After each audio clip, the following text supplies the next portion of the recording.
Hello everyone and welcome to my channel Y&R Trends. I hope everyone is having a wonderful day. Before we begin, please hit the subscribe button and give this video a thumbs up. Matt Clark's return to Genoa City was never meant to be quiet, but no one, absolutely no one, expected the kind of unhinged escalation that now coils around the Newman and McAvoy families like a tightening noose, especially once Matt changed his target from the usual prey, Nick, Sharon and their past mistakes, to something far more sinister, far more personal. Faith, the one innocent soul whose life has already been riddled with instability, kidnappings, identity chaos, maternal breakdowns, sister drama and lingering trauma she never deserved. Yet somehow Matt has decided that she is the perfect pressure point, the weak link, the emotional detonator that could finally blow Sharon and Nick's world apart for good. And this shift didn't come from impulse. No, Matt has been studying them, watching from the shadows, reviewing every scar they carry, every vulnerable space in their family armor.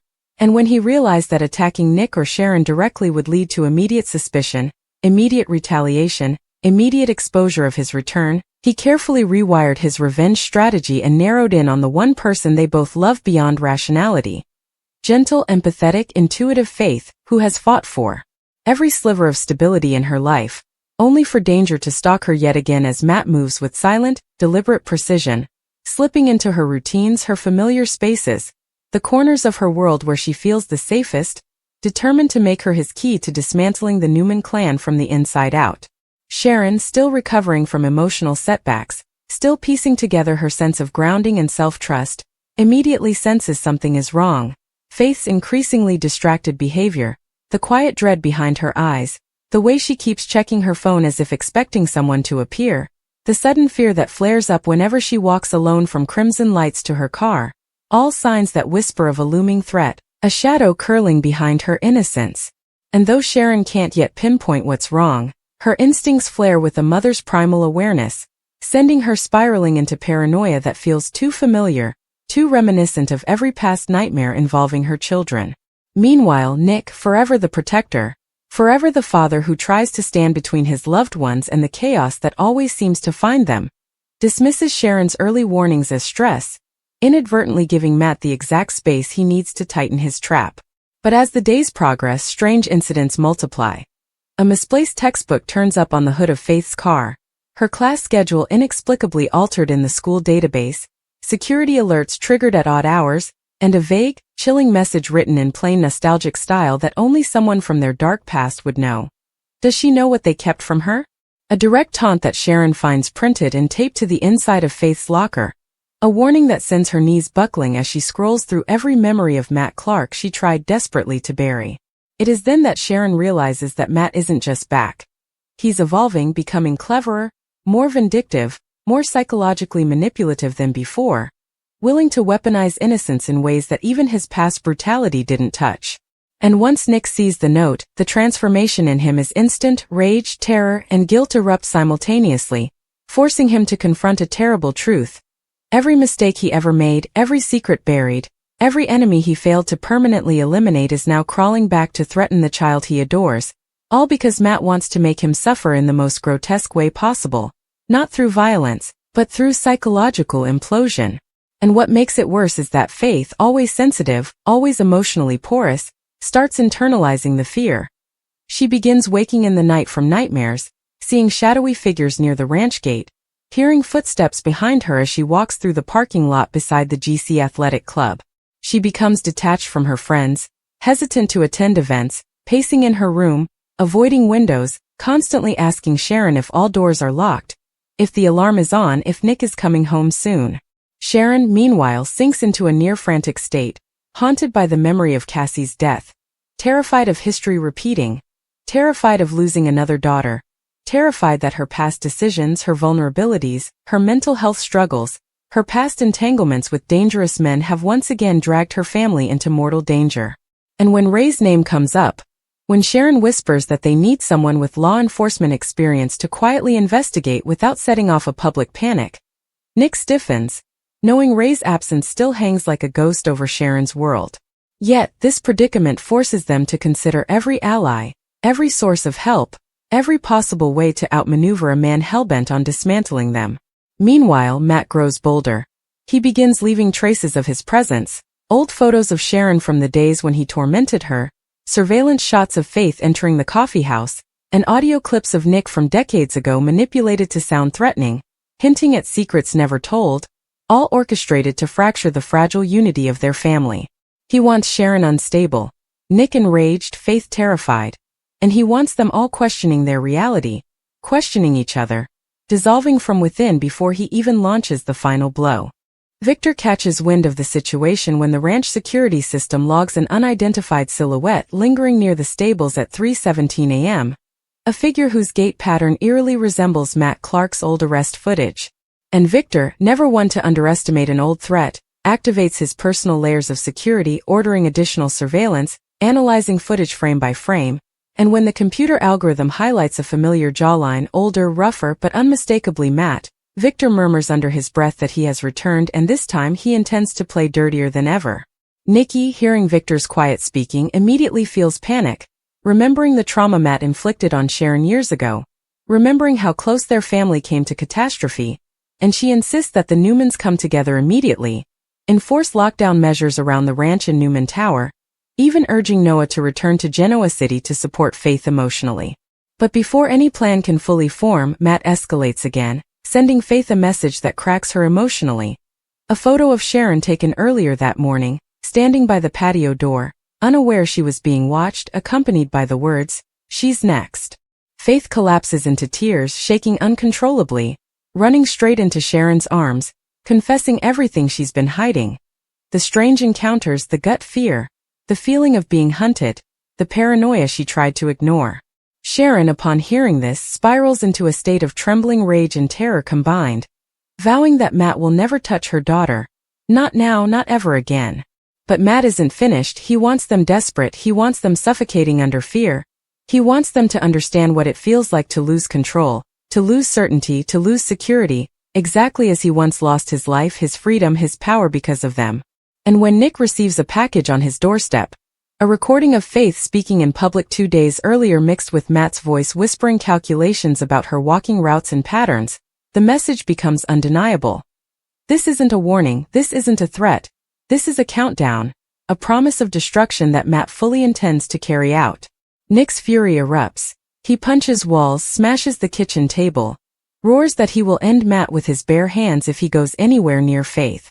Sharon, though equally furious, is consumed by protective terror, terrified that Nick's impulsiveness will push Matt into acting sooner, faster, more chaotically, because Matt thrives on chaos, on impulsivity, on emotional explosions. And as the situation escalates, Faith becomes the emotional epicenter of the family's unraveling.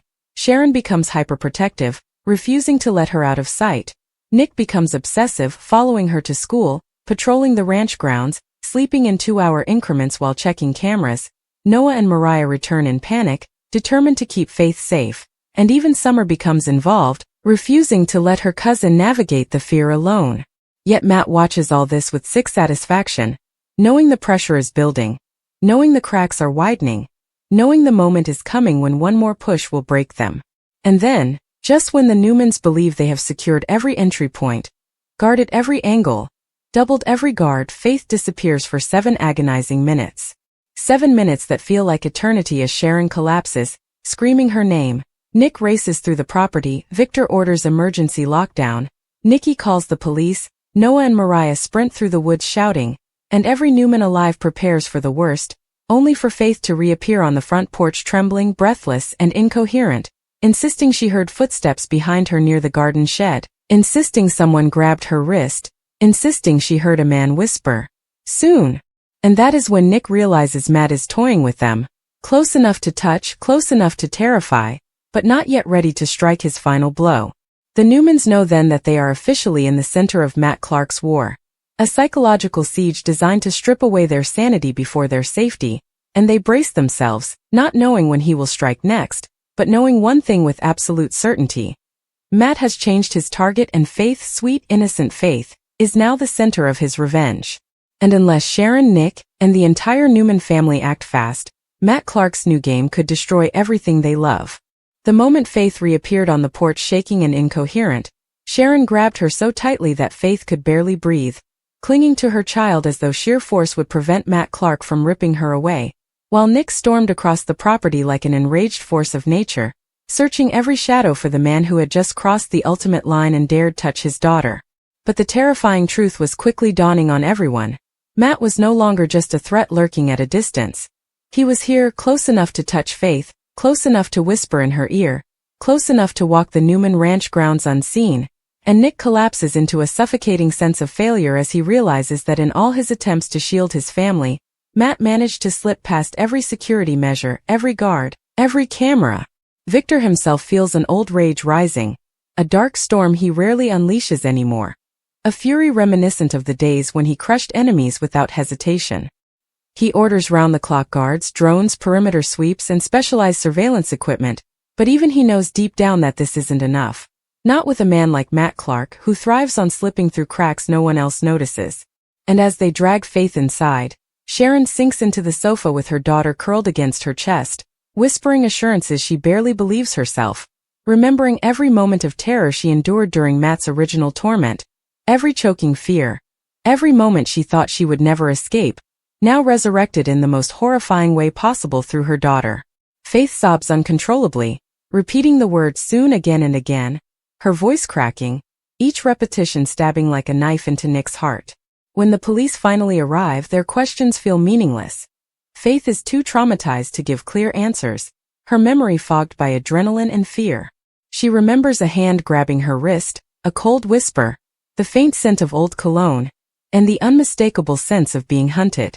But everything else is a blur.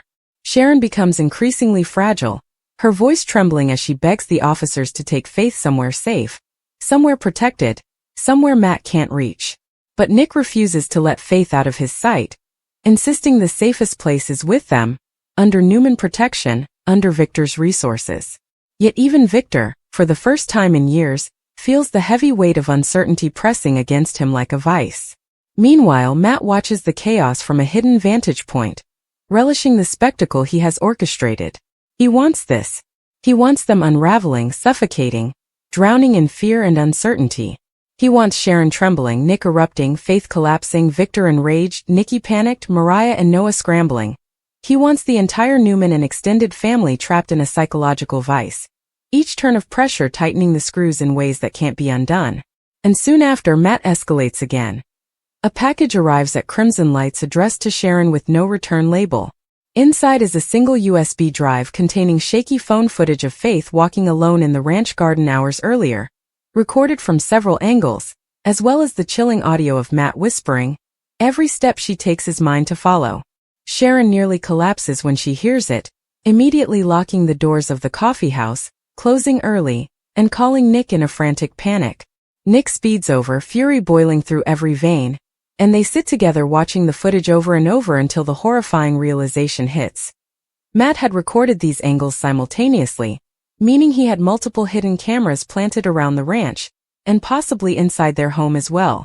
Victor calls in a specialized security team to sweep the property, and what they find turns everyone's blood to ice. Not one, not two, but 7 mini surveillance devices hidden in trees, under porch beams, behind garden stones, and even embedded inside a decorative lantern outside Faith's window. And each device has a timestamp that indicates Matt has been watching them for weeks, perhaps months, recording their schedules, their patterns, their weak points. Sharon breaks down when they discover the last camera, clutching her stomach, shaking uncontrollably, terrified that Matt may have seen her and Faith sleeping, eating, talking, existing in their most intimate moments. Nick holds her tightly, promising he will not let Matt get any closer, but Sharon can hardly breathe through her sobs. Faith, meanwhile, begins to withdraw emotionally, her eyes turning hollow, her sleep disrupted by full-blown panic attacks. She whispers to Mariah that she feels marked, that she feels as though Matt is everywhere, watching through every reflection, every shadow, every window. She refuses to go outside alone, refuses to sleep without a light on, refuses to even shower with the door fully closed. And it only worsens when she receives a second message, this time on her school email account. "You were never meant to be safe." The school immediately calls Sharon, who nearly faints in the hallway at the news. Nick rushes from the ranch to meet her, and the principal, though sympathetic, insists Faith must temporarily take online classes until the situation stabilizes. But the real breaking point for Faith comes late one evening when she hears a tapping at her bedroom window. 3 quiet taps, rhythmic and deliberate. She screams. Sharon and Nick sprint to her room, and when they look outside they see nothing. But on the ground below is a single object. A toy horse figurine Matt stole from Sharon decades ago during his 6 stalking phase, proven by the faded initials Sharon carved into the bottom when she was a teenager. That moment sends Sharon spiraling into dissociation. She can barely hold herself up as the memory of Matt's earlier torment floods her mind. Nick carries Faith downstairs as Victor orders guards to surround the perimeter with weapons drawn. But Matt, as always, has already vanished into the night. The psychological warfare intensifies when Matt begins targeting Sharon directly, sending her fragmented audio clips of her own voice from years ago, recorded during the darkest days of her mental breakdown, twisted and edited into haunting distortions that make her question her own sanity. Sharon tries to hide it from Nick, fearing he'll think she's slipping mentally again. But Nick notices the change immediately. Sharon becomes stiff, distant, trembling, zoning out mid-conversation, unable to eat, unable to sleep, unable to breathe without fear. Matt is waiting around the next corner. Nick confronts her, demanding to know what's wrong, and Sharon breaks down, showing him the audio clips. Nick listens, growing paler by the second, until he slams his fist into the wall so hard his knuckles burst open. All of this pushes Nick into a near-feral state of protectiveness. He begins sleeping downstairs with a baseball bat beside him, checking every lock, every camera, every room every 2 hours. But Matt anticipates this. He begins leaving handwritten notes, childlike scribbles with twisted rhymes, attached to the porch railing or the mailbox or even tucked beneath the windshield wiper of Sharon's car, each note dripping with malice disguised as playfulness, each one hinting at his next move. Then comes the worst blow yet. Matt sends Sharon a doctored image. Faith tied up, gagged, terrified. An image clearly manipulated but realistic enough to send Sharon into a screaming panic attack. Nick grabs the phone, furious beyond measure, and vows to tear Matt apart piece by piece. But Matt isn't done. No, Matt wants Sharon and Nick to relive their greatest trauma, the loss of Cassie. So he leaves a hospital bracelet on their doorstep one morning, one identical to Cassie's from the night she died. Sharon collapses onto the porch upon seeing it, sobbing uncontrollably, begging the universe to make this nightmare stop. Nick falls to his knees beside her, trying to comfort her, but his own tears betray the agony inside him. Faith, upon hearing Sharon's screams, rushes outside and sees the bracelet, instantly recognizing the significance. She sinks to the ground too, trembling violently, her mind spiraling into the belief that she is next, that she will die just as Cassie did, that Matt has chosen her to complete his 6 symmetry. The entire family becomes paralyzed by fear. Noah moves into the ranch temporarily, guarding Faith whenever Nick can't. Mariah refuses to leave the property, staying by Faith's side at all times. Even Summer and Daniel stop by frequently to offer support, refusing to allow Faith to feel alone. But Matt enjoys watching them scramble, watching them chase ghosts, watching them hide behind walls he can easily penetrate. And then one night the unimaginable happens. Faith disappears again. Not for 7 minutes this time, but for nearly an hour. Sharon nearly loses consciousness from the shock. Nick runs through the woods screaming her name, and Victor launches an all-out search with drones, guards, and emergency teams. Everyone fears the worst. Everyone believes Matt finally took her. Everyone believes the nightmare has reached its deadly climax. But then Faith is found curled beneath the old willow tree near the edge of the property, shaking, sobbing, her hair tangled, her clothes dirty, insisting she saw Matt, insisting she ran from him, insisting he chased her through the trees, whispering, "It's time." Nick holds her as she hyperventilates. Sharon strokes her hair and cries, and Victor stands behind them trembling with rage, realizing Matt is pushing them to the very brink before unleashing something catastrophic. And Matt, hidden somewhere in the dark, watches them with cold satisfaction, whispering to himself that the final act is coming. Soon. Very soon. The moment he has been building toward. Sharon broken, Nick enraged, Faith terrified, the Newman family divided and destabilized, is approaching. And when he strikes next, there will be no warning. No mercy. No escape. Because Matt Clark didn't return to haunt them. He returned to end them. But even after Faith's near capture, after the whiplash terror of nearly losing her for good, Matt still refuses to show his face, and somehow that makes everything worse. He becomes a phantom, a shifting shadow no one can anticipate, a presence that feels omnipresent yet invisible, the kind of threat that crawls beneath the skin and refuses to let go. Sharon becomes a shell of herself, barely sleeping, barely eating, sitting for hours at the edge of Faith's bed just to watch her breathe, terrified that if she looks away for even a moment, Matt will come slipping through the doorway like smoke and take her daughter forever. Nick, meanwhile, turns into something unrecognizable. Haunted, volatile, pacing the ranch halls with bloodshot eyes, snapping at anyone who dares suggest he rest, his guilt consuming him like acid. He blames himself for everything. For not believing Sharon early enough, for underestimating Matt's obsession, for failing to protect Faith despite every vow he ever made. And Matt uses that guilt as a weapon. The messages he sends now are aimed directly at Nick's conscience, taunting him with references to Cassie, mocking his failures as a father, even resurfacing old audio recordings from Nick's teenage years to make it sound like Nick is arguing with Cassie again. Nick listens to one of the clips late one night, fists trembling, until he bursts into tears.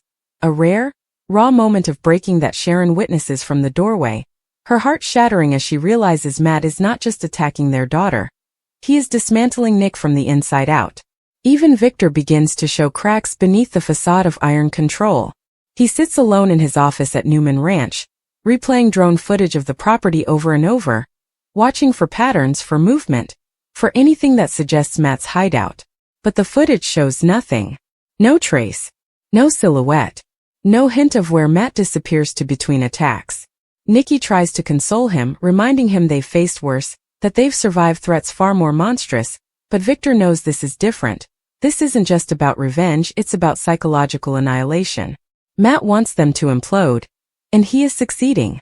Meanwhile, Faith retreats further into emotional darkness, whispering to Mariah in the night that she feels marked, that Matt has chosen her specifically, that she is going to die and there's nothing anyone can do to stop it. Mariah tries her best to soothe her, holding her through her panic attacks, staying awake for hours humming lullabies just to calm her heartbeat.